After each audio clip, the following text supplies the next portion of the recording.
మమతల మధురిమ, మన ధర్మం, మన భాష, మన సంస్కృతుల సమాహారం.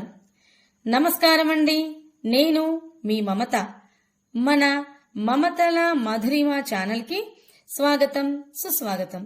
ఈరోజు ఈ వీడియోలో ఆ రంగనాయకి, ఆ గోదాదేవి కథను మరియు ధనుర్మాసం విశిష్టతను గూర్చి తెలుసుకునేటువంటి ప్రయత్నం చేద్దాం. సంక్రాంతికి ఒక నెల ముందు నుండి ధనుర్మాసం ప్రారంభమవుతుంది.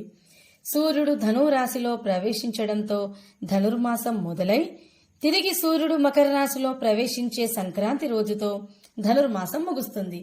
ధనుర్మాసం ప్రారంభాన్నే పల్లెటూర్లలో సంక్రాంతి నెల పట్టడం అంటారు.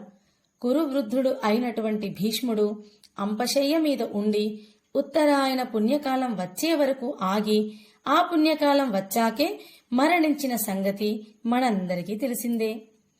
భక్తవత్సలుడైన ఆ శ్రీ మహావిష్ణువుకు అత్యంత ప్రీతిపాత్రమైనది ఈ ధనుర్మాసం. మాసానాం మార్గశీర్షోహం అని స్వయంగా ఆ భక్తవత్సలుడే భగవద్గీతలో తనను తాను ప్రకటించుకున్నాడు. అంటే అన్ని మాసాలలోకెల్లా మార్గశీర్ష మాసమును నేనే అని ప్రకటించుకున్నాడు ఆ భక్తవత్సలుడైనటువంటి శ్రీకృష్ణుడు.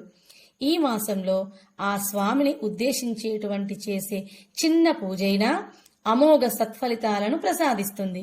ఈ మాస దివ్య ప్రభావం వల్లే గోదాదేవి సాక్షాత్ ఆ శ్రీరంగనాయకుణ్ణి వివాహం చేసుకుందనే విషయం మనకు పురాణాల ద్వారా తెలుస్తుంది. సాక్షాత్ ఆ భూదేవి అవతారమూర్తి అయిన ఆ ఆండాల్ రచించిన దివ్య ప్రబంధమే తిరుప్పావై. ఈ మాసంలో విష్ణువును మధుసూదనుడు అనే పేరుతో పూజించి మొదటి 15 రోజులు చక్కెర పొంగలి లేదా పులగం స్వామికి నైవేద్యంగా, తర్వాత 15 రోజులు దధ్యోజనం అర్పిస్తారు. పెళ్లిడు అమ్మాయిలు తమ ఇళ్ల ముందు ముగ్గులు గొబ్బిమ్మలతో పూజ చేయడం వల్ల కోరుకున్న భర్త లభిస్తాడట.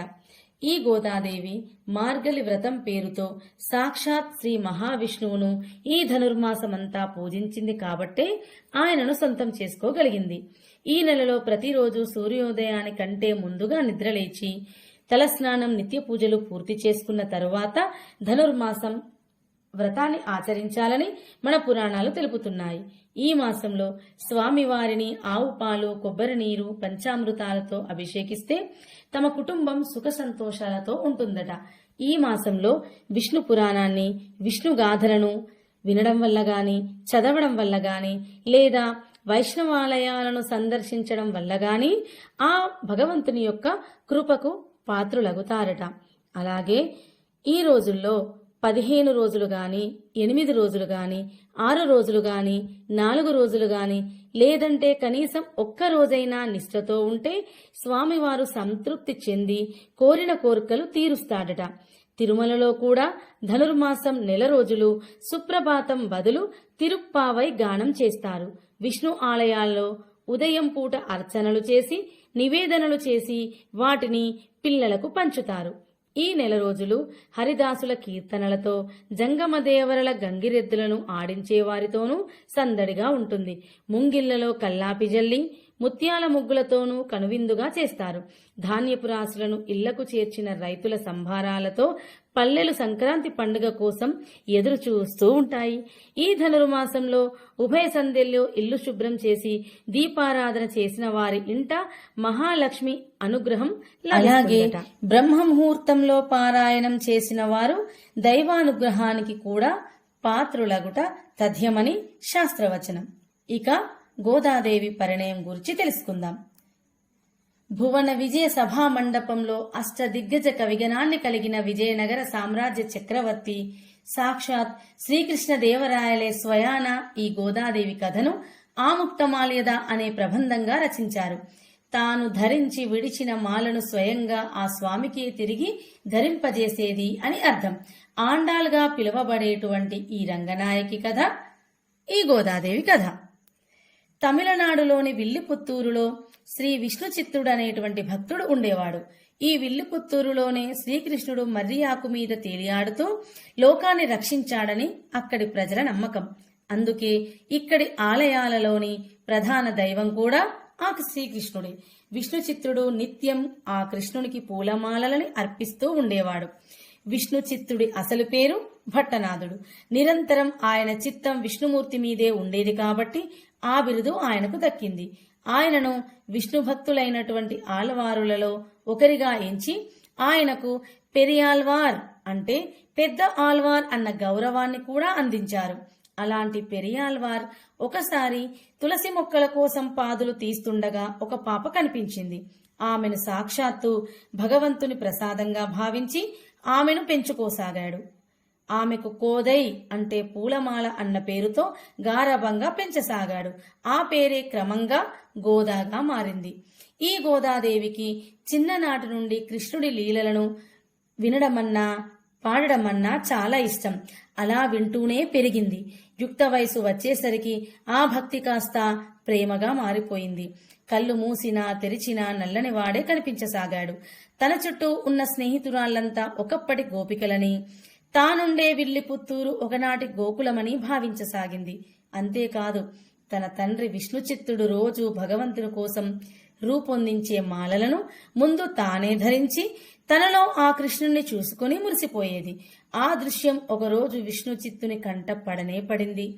తన కూతురు చేసిన పని వల్ల ఇన్నాళ్ళు ఆ దేవదేవుని పట్ల అపచారం జరిగిందని బాధపడ్డాడు. కాని ఆ రోజు కృష్ణుడు అతనికి కలలో కనిపించి గోదాదేవి సాక్షాత్ భూదేవి అవతారమేనని, ఆమె వేసుకున్న మాలలను ధరించడం వల్ల తనకు అపచారం కాదు కదా, ఆనందం కలుగుతుందని తెలియజేశాడు. ఇలాంటి సంఘటనలన్నీ గోదా మనసులో కృష్ణ ప్రేమని మరింత పెంచసాగాయి. ఒకప్పుడు గోపికలు చేసే కాత్యాయని వ్రతాన్ని మొదలుపెట్టింది. ఈ వ్రతం చేయాలంటే ఆహారానికి అలంకారానికి సంబంధించిన చాలా కఠినమైన నియమాలని పాటించాల్సి ఉంటుంది. అలా గోదాదేవి తాను వ్రతాన్ని పాటించడమే కాకుండా తన చెలికత్తెలని కూడా ప్రోత్సహించింది. తన స్నేహితురాళ్లను మేలుకొల్పేందుకు, వారికి వ్రత విధానాలను తెలియజేసేందుకు, తనలో కృష్ణ భక్తిని వెల్లడించేందుకు 30 పాసురాలను పాడింది గోదా. అవే ఈ ధనుర్మాసంలో ప్రతి వైష్ణవ భక్తుని ఇంట్లోనూ వినిపించే తిరుప్పావై. ఇలా సాగుతున్న గోదాదేవి ప్రేమకు ఆ కృష్ణుడు లొంగక తప్పలేదు. దాంతో ఆయన విష్ణు చిత్తునికి కనిపించి గోదాదేవిని శ్రీరంగానికి తీసుకురమ్మని, అక్కడ రంగనాథునిగా వెలసిన తాను గోదాదేవిని వివాహం చేసుకుంటానని చెప్పాడు.